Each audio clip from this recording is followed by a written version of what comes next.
오바다 1장 10절에서 21절. 네가 네 형제 야곱에게 행한 포악으로 말미암아 부끄러움을 당하고 영원히 멸절되리라. 오바다는 이틀 묵상하는데 어제 절반하고 오늘 절반 묵상합니다. 66권 중에 이틀 만에 묵상을 끝내는 것은 오바다밖에 없을 겁니다. 예? 그래서 오늘 말씀을 보면 어제는 에돔이 너무 교만해서 이제 징벌을 할 텐데 완전히 멸망을 할 거다. 그렇게 얘기를 하고, 오늘은 왜 에서가 망해야 되느냐, 망하게 된 이유를 말하고 있습니다. 그리고 그러나 예루살렘은 이스라엘은 영원히 있을 것이다. 그 얘기를 하려고 하는데, 사실은 에돔이 그렇게 중요한 것이 아니라 이스라엘이 영원한 게 중요한 거죠. 그래서 우리는 거기에 초점을 맞추고 읽어보고 싶지만, 사실 우리가 어떻게 하면 멸망하는가 그것도 알아야 돼. 그건 그냥 영원히 사는, 죄를 사하면 복을 죽지 않고 산다, 이것만 알아가지고는 안 되는 거예요. 어떻게 하면 죽느냐, 멸망하느냐, 그것도 알아야 된다는 거죠. 그래서 오늘 에서가 멸망한 이유와 그렇게 하면 멸망하게 된다는 것을 알게 될 때, 그것이 우리에게는 그 반대로 하게 되면 우리는 영원히 살 수 있다. 그 얘기를 하고 있습니다. 멸망하는 첫째 이유가 야곱에게 포악한 행위를 했다는 거예요. 포악한 행위. 근데 뭘 그렇게 이스라엘 백성에게 에돔이 그렇게 포악한 행위를 했느냐? 그거는 이제 11절부터 나오죠. 그래서 어쨌든 그 포악한 행위로 말미암아서 부끄러움을 당하고 영원히 멸절되리라, 그렇게 얘기합니다. 포악한 행위를 안 하면 부끄러움을 당할 일이 없어요. 맨날 찌질하고 혼나고 야단 맞고 손가락질 당하고 그런 사람이 부끄러움이 뭘 당할 게 있어요. 니도 부끄러울 때가 다 있나, 뭐 이렇게 얘기할 정도로 아주 형편없는 사람한테는 부끄러움을 당할 수가 없어요. 그 사람은 부끄러움을 당하지 않지만 맨날 잘난 척하고 남을 훈계하고 이러던 사람은 그날이 딱 되면은 엄청 부끄러워질 뿐만 아니라 영원히 이름을 잊어버리게 되는 날이 온다는 거죠. 근데 그 포악이 뭔지 자세하게 얘기를 합니다. 딴 게 아니고 아무것도 안 하고 가만히 있었던 게 그게 포악한 행위라고 얘기하고 있어요. 말도 안 되죠. 한번 읽어봅니다. 11절 읽고. 네가 멀리 섰던 날 곧 이방인이 그의 재물을 빼앗아가며 외국인이 그의 성문에 들어가서 예루살렘을 얻기 위하여 제비 뽑던 날에 너도 그들 중 한 사람 같았느니라.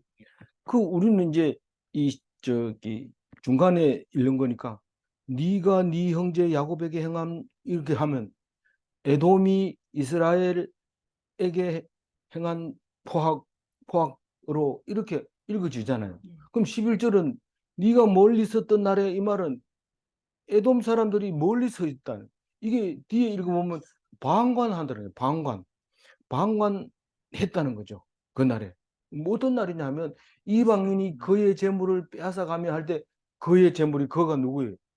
이스라엘의 재물을 빼앗아갈 때, 이방인들이 이스라엘의 재물을 빼앗아갈 때가 언제입니까? 여기서 지금 얘기하고 있는 것은 정확하게 말하지 않지만 BC 586년도 유다에 멸망하는 날, 바벨론에서 멸망하는 날, 그때를 말하고 있는 거예요. 그때는 에돔이 망하지 않았다고 역사학자들은 말하고 있어요. 그걸 보면서 도와주질 않고 오히려 방관하고 있었다, 그 얘기를 합니다. 외국인이 그의 성문에 들어가 예루살렘을 얻기 위하여 제비 뽑던 날에 너도 그들 중에 한 사람 같았느니라. 너희들이 직접 뽑지는 않았지만 이 탈취물을 갖다 놓고 누가 가져갈래? 이걸 뭐 나눌 수 없는 거니까 제비 뽑아 가지고 가자. 그렇게 했을 때 그 중에 네 한 사람 있었지 않느냐 이 말인데 그렇게 할 자격 자체가 안 되죠. 그렇지만 방관하고 있었다는 거예요. 그걸 보고 희죽희죽 웃으면서 "아이고 저 큰일 났다." 이렇게 하던 거. 뭐 어떤 면에서 보면 "잘난 체 하더니." 이러면서 더 좋아했을 수도 있어요. 그 얘기를 지금 하고 있습니다. 그게 포악한 행위라고 얘기하면서 "내가 아무것도 안 했는데요." 이게 포악한 거예요. 왜 그럴까요? 다른 사람은 자기를 막 그냥 어 제비 뽑고 막 이렇게 자고 죽이고 이래도 성경에는 아무 말도 안 하는데 왜 유별나게 이 에돔만 그런 하나님이 그런 말을 할까요? 형제니까. 이게 방관하면 안 됩니다. 이 유대 지방, 중동 지방 거기 아브라함의 후손들은 이 형제를 대신해서 목숨을 걸고 지켜주는 걸 뭐라고 그래요? 무슨 형제다. 고멜 제도라고 그래요. 고엘 제도.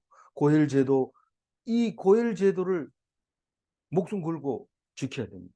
형제가 어려움을 당했을 때는 그걸 형제들이 지켜줘야 되는데 이 에돔이 그걸 안 지켜줬기 때문에 너희들은 영원히 멸망한다고 얘기를 하고 있습니다.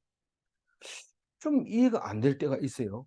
이해가 안 되는 건 뒤에 가서 꼭 이해를 하시기 바랍니다. 지금 내가 지금 형제를 얼마나 잘 막아주고 고일 제도에 목숨을 걸고 있는지 그거 안 하고 있으면 나도 엄청난 포악한 행위를 하고 있다는 사실을 알고 있는데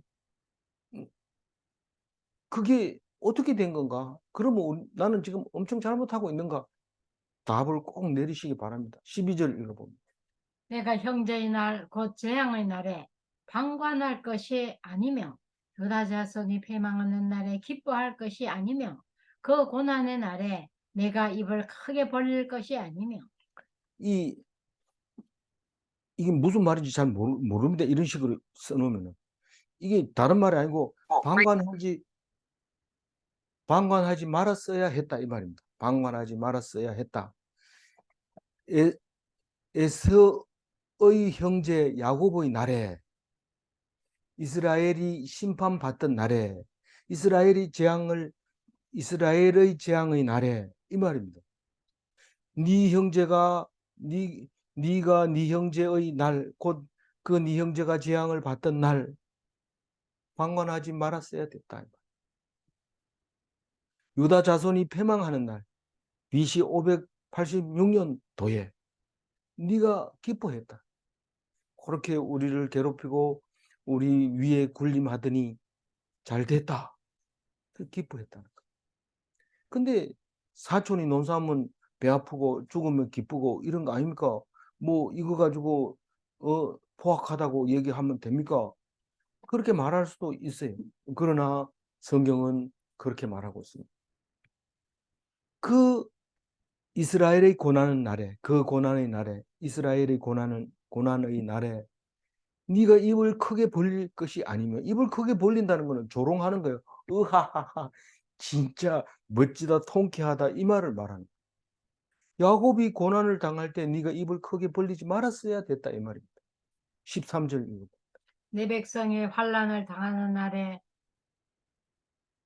네가 그 성문에 들어가지 않을 것이며 환난을 당하는 날에 네가 그 고난을 방관하지 않을 것이며 환난을 당하는 날에 네가 그 재물에 손을 대지 않을 것이며 이 내 백성 할 때 하나님이 딱 13절에 나오고 16절에 내 성산에서 할 때 내가 나오고 하나님은 얘기 안 합니다. 안 해도 이게 지금 오바하다가 본 환상 속에서 하나님의 말씀이라는 걸 우리가 잘 알고 있지만 그렇게 두 번 얘기를 합니다. 내 백성이 환난을 당하는 날에 이스라엘 백성이 환난을 당하는 날에 네가 성문에 들어가지 말았어야 된다. 환난에 당하는데 왜 성문에 들어갑니까? 뭐 탈취하려고 그러죠. 탈취하려고. 네가 고난을 방관하지 말았어야 된다. 그냥 나는 안 들어갔으니까 가만히 있었으니까 괜찮은 그것도 안 된다는 거. 그것도 그렇게 방관하지 말았어야 돼. 그 환난 당하는 날에 네가 재물에 손을 대지 말았어야 된다. 네가 그걸 가지고 갔다는 거야. 임자 없다 이러면서 임자 도망갔으니까 이건 내가 안 가져가면 딴 사람 가져가니까 내가 가져간다. 이게 벌 받습니다. 어떤 사람은 네 이제 곧 죽을 거니까 그 가지고 있는 돈 내놔라 이러는데 아픈 사람을 도와주진 안 하고 재물을 달라고 합니다. 네 이제 얼마 안 남았으니까 그 재물을 가지고 있지 말고 죽기 전에 나를 주면 안 되겠나? 이렇게 얘기하는데 누가 그래요? 제일 가까운 사람이 그 얘기야. 왜냐하면 그 돈이 딴 사람한테 갔잖아요. 그래도 우리는 사이좋게 여태까지 살아왔잖아. 근데 네가 병들었는데도 끝까지 그걸 쥐고 있느냐? 이런데 법적으로는 자기 몫이 될 수가 없죠. 이 사람이 죽어도. 그러니까 달라는 거. 죽고 나면 이제 숨질 때까지는 힘들어지는 거죠. 원수 되는 거죠. 그렇게 지금 말하고 있는 거예요. 손 떼지 말았어야지. 그래서 14절 읽어봅니다.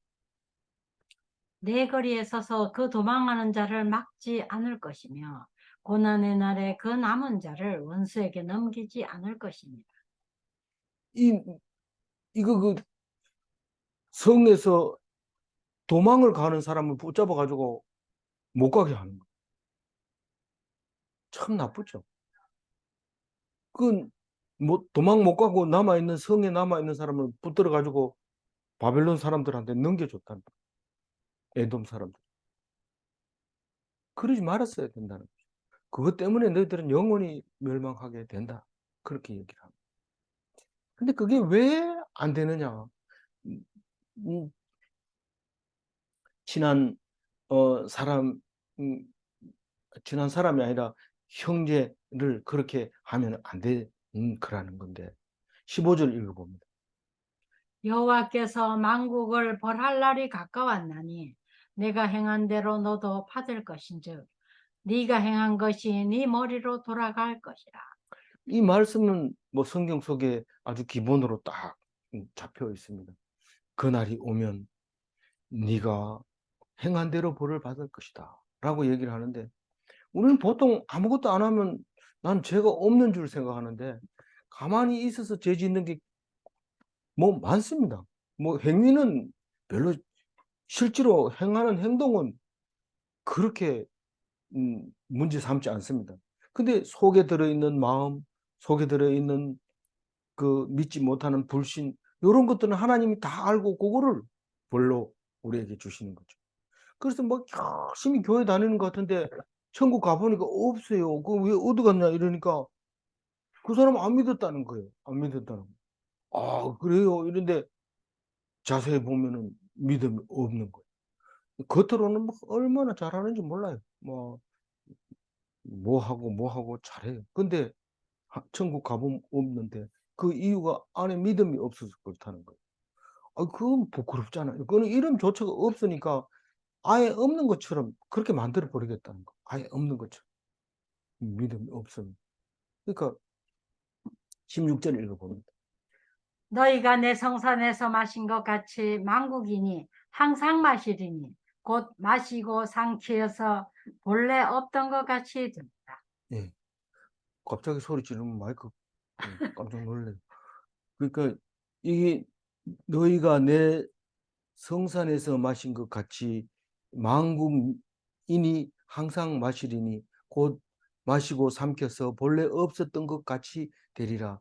요 16절 말씀은 쉽지는 않은 말씀입니다.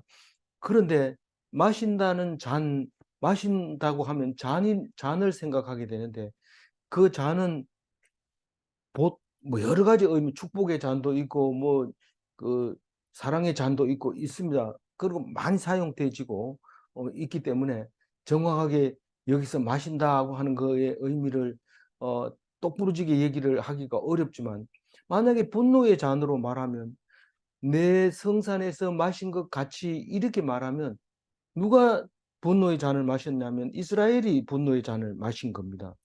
그런 것처럼 너희들이 그 잔을 마실 거다 이렇게 말하고 있는 것으로 읽어지면 그냥 순조롭게 읽는 것입니다. 그렇게 그러나 맞네. 만국인이 항상 마시리니 곧 마시고 삼켜서 이렇게 얘기합니다. 그러니까 이 이스라엘만 살아남는다는 겁니다.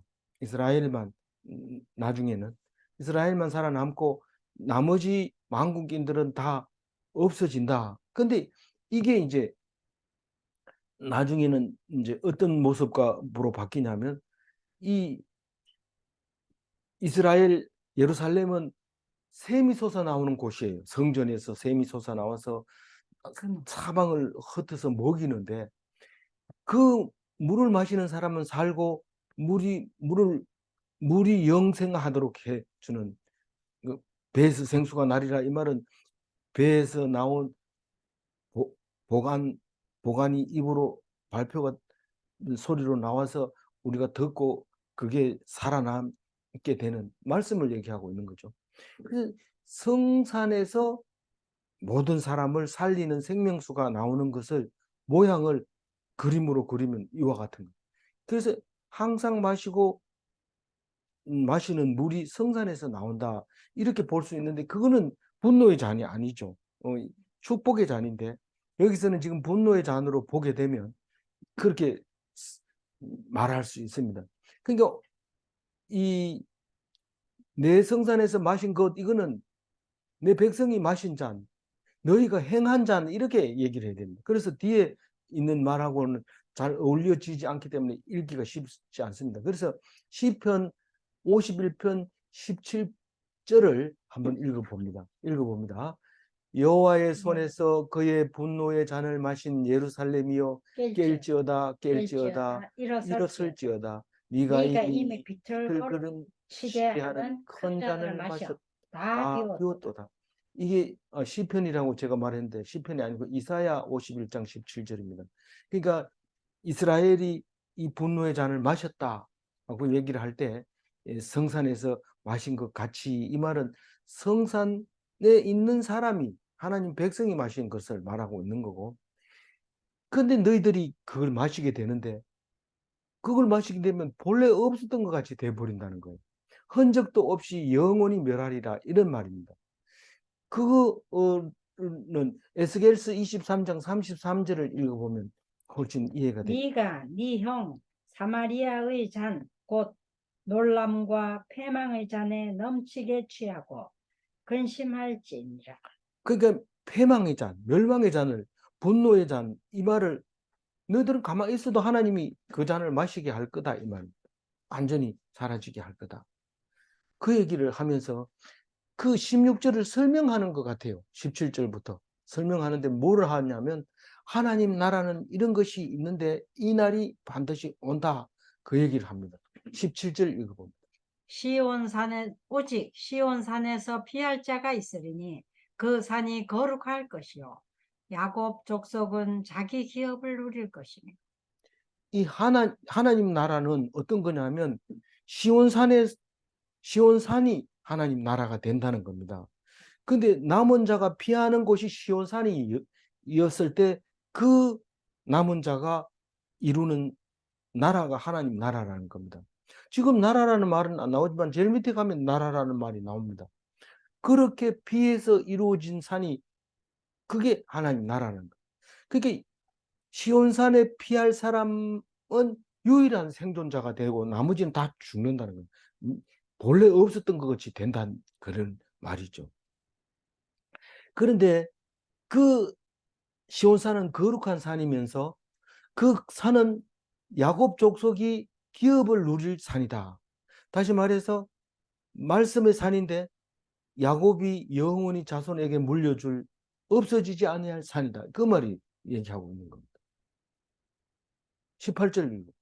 야곱 족속은 불이 될 것이며 네. 요셉 족속은 불꽃이 될 것이요 에서 족속은 지푸라기가 될 것이다. 그들이 그들 위에 붙어서 그들을 불사를 것인즉 에서 족속에 남은 자가 없으리니 여호와께서 말씀하셨습니다. 근데 하나님 나라를 이룰 때는 야곱 족속이 불이 된다는 거예요. 이게 뭐 불이라고 생각하라는 거예요. 야곱 족속이 불이 돼서 요셉 족속은 불꽃이 될 것이요. 이러면 야곱 족속, 이스라엘 중에서 요셉 족속이 가장 그 화력이 좋은 힘센 능력 있는 그걸 말하고 있는데 요셉 족속 이러면은 그 역사적으로 보면 므낫세와 에브라임 이 두 족속을 말하고 있는데 실제로 그 두 족속이 이 이스라엘에 있어서 가장 힘쓰고 있는 나라인 것은 확실해요. 그런데 이 요셉 족속이 에서 족속에 딱 붙으면은 에서 족속은 지푸라기로 돼 있고 요셉 족속은 불꽃입니다. 야곱 족속은 이스라엘은 불이고 요셉 족속은 불꽃이니까 불꽃은 날아다니는 게 불꽃입니다. 그냥 타는 게 아니고 날아다니면서 이리저리 날아다니면서 불을 붙이는데 그 울진에서 불이 났는데 보니까 이 불꽃이 이 산에서 저 산으로 막 날아다니는데 그냥 불꽃이 크게 아닌 것 같은데 퍽 일어나서 불이 붙고 이렇게 되는 거예요. 그러니까 이 불꽃은 활동적인 거죠. 근데 이 불꽃이 에서 족속에게 딱 붙어버리면 에서 족속은 지푸라기이기 때문에 퍽 타버리는 거죠. 그들 위에 붙어서 그들을 불살을 것인 적 에서 족속에게 남은 자가 없으리라. 이 지푸라기는 불 붙이면은 흔적이 없습니다. 여기 지푸라기가 있었는지 없었는지 모릅니다. 그렇게 사라져 버린다고 예를 들어서 예화를 들어서 말씀하실 때 우리가 이해가 가는 거죠. 지푸라기를 태우듯이 다 태우겠다. 19절 읽어봅니다. 그들이 네겝과 에서의 산과 평지와 블레셋을 얻을 것이요 또 그들이 에브라임의 들과 사마리아의 들을 얻을 것이며 베냐민은 길르앗을 얻을 것이며. 여기 19절에서 그들은 이러면 문장으로 봐서 이스라엘. 요셉 족속을 말하고 있는 거죠. 요셉 족속이 네겝과 에서의 산과 평지와 블레셋을 얻을 것이요. 그 중동 지역을 다 얻겠다는 거예요. 네겝은 저지대를 네겝이라 하는데 이 지도를 놓고 이 네겝이라고 표시해놔야 네겝이 여기구나 하는 걸 알지. 이 정확하게 정의를 못 내리는 거예요. 저지대를 네겝이라 하고 이 말하자면 유다 평지, 유다 네겝이라고 하는데 이 지도에서 제일 남쪽 부분이 네겝입니다. 그 아예 남쪽으로 내려오면 남동쪽으로 내려오면 에서의 산 거기를 다른 이름으로 또 부르죠. 에서의 산 에돔 말고 어, 다른 산으로 부르는데 지금 생각이 안 나요. 그 산, 그러니까 그 옆에 평지가 또 네 개 말고 또 평지가 있어요. 저지대인데도. 그리고 블레셋. 사해. 지금 어, 블레셋은 아직도 살아 있습니다. 살아남아서 팔레스타인이라는 이름으로 살아남아서 가자 지구에서 지금도 전쟁하고 있죠. 그들과 전쟁하고 있습니다. 그럼 성경은 뭐냐? 성경은 역사적인 걸 쓰는 게 아니고 지금 그 무슨 족속입니까? 지금 없어질 족속이 에서. 에서 족속이 지금 에돔 족속이 사라진다는 이야기를 하고 있고 영원한 나라가 어, 다시 설 거다라는 그 얘기를 하고 있는 거니까요. 그래서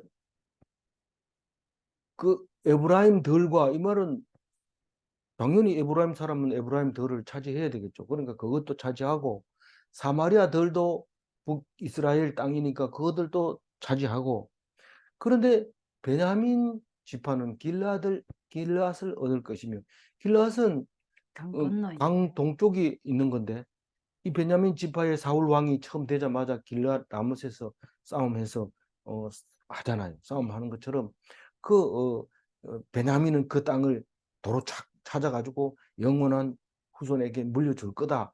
그렇게 예언하고 있는 거죠. 어, 그러니까 이 중에서 여러 가지 말하는 것 중에서 에서의 산 에돔을 이제 너희들은 못 차지하고 이스라엘은 차지할 거다. 그 얘기를 하고 있는 거고요. 20절 읽어봅니다. 사로잡혔던 이스라엘의 많은 자손은 가나안 사람에게 속한 이 땅을 사르바까지 얻을 것이며 예루살렘에서 사로잡혔던 자들 곧 스바랏에 있는 자들은 네겝의 성읍들을 얻을 것입니다. 이 사로잡혔던 이스라엘의 많은 자손은 이 뭐 아수르에 끌려간 자손까지 합해서 말할 수도 있는 거죠. 어쨌든 가나안에 속해 있던 사르밧까지라면, 사르밧은 잘 알죠. 우리가 사렙다 할 때 사르밧 말한 그거 맞죠? 예, 두로 부근에 있는 그곳을 말하는 것이고, 예루살렘에 사로잡혔던 자들 이랬는데 그 유다 사람들을 말하고 있는 거죠. 예. 그런데 그 사람들을 다르게 뭐라고 부르냐면 스바랏에 있는 자들이라고 말하는데, 이 스바랏은 아시아 일곱 교회 4대 교회가, 일곱 교회 중에 4대 교회가 있었는데 그것을 스바랏이라고 한다고 그래요. 다른 성경에는 없는데 여기 한 군데만 나와요. 그래서 이 예루살렘 유대인들을 거기다 갖다가 이주시켰는지 그것은 더 연구를 해봐야 되겠지만 거기에 있었던 것 같아요. 유대인들을 갖다가 그다 모아놨던 것 같아요. 그래서 그 사람들이 다시 돌아와서 이 네겝, 앞에도 네겝이고 뒤에도 네겝이 있지만 네겝이 넓어요. 그래서 아주 이쪽 남쪽 지역을 유대 땅 네겝 지역을 도로 찾았을 가능성이 있는데 그 말을 하고 있는 것 같아요. 그리고 마지막 21절 한번 읽어요. 구원받은 자들이 시온산에 올라와서 에서의 산을 심판하리니 나라가 여호와께 속하리라. 구원받은 자들, 그러면 거기 시온산이 떠오를 수 있죠. 그래서 바벨론 포로가 시대가 끝나고 이제 복역의 때가 끝났다 할 때 그 우리 해방됐다 하고 소리 지르고 오는 사람들은 구원받을 자들을 위해서 복음을 들고 오는 그 발이 아름답다 얘기하는 것처럼 그 시온산을 향해서 달려오는 그것을 상상할 수 있는데 그게 구원의 산, 그걸 말하는 거죠. 근데 거기서 에서의 산을 심판하리라, 이 말은 너희들이 방관했기 때문에 심판을 받아야 된다. 그러면서 이루어진 나라는 그게 하나님의 속해져 있는 하나님 나라가 된다. 그런 얘기를 하고 있습니다. 그날이 오면 이스라엘은 구원받고 에돔은 심판을 받고 하나님은 영광을 얻는 겁니다. 하나님 나라가 이루어졌으니까. 그래서 오늘 오바다스를 마무리하면서 우리는 이웃을 방관하지 말아야 돼. 형제를 방관하면 악행이라고. 그 벌은 이름조차 사라질 거다. 이렇게 얘기를 하고 있습니다. 예수님이 뭐라고 할까요? 나는 형제들한테 방관했습니다. 그렇게 할 때 하나님은 나를 믿으라. 그렇게 하나님만 믿으면 모든 죄를 다 용서받을 수 있고 구원받을 수 있고, 비록 네가 혈육으로는 에서의 자손 에돔의 후손이라 할지라도 하나님 나라를 들어갈 수 있다.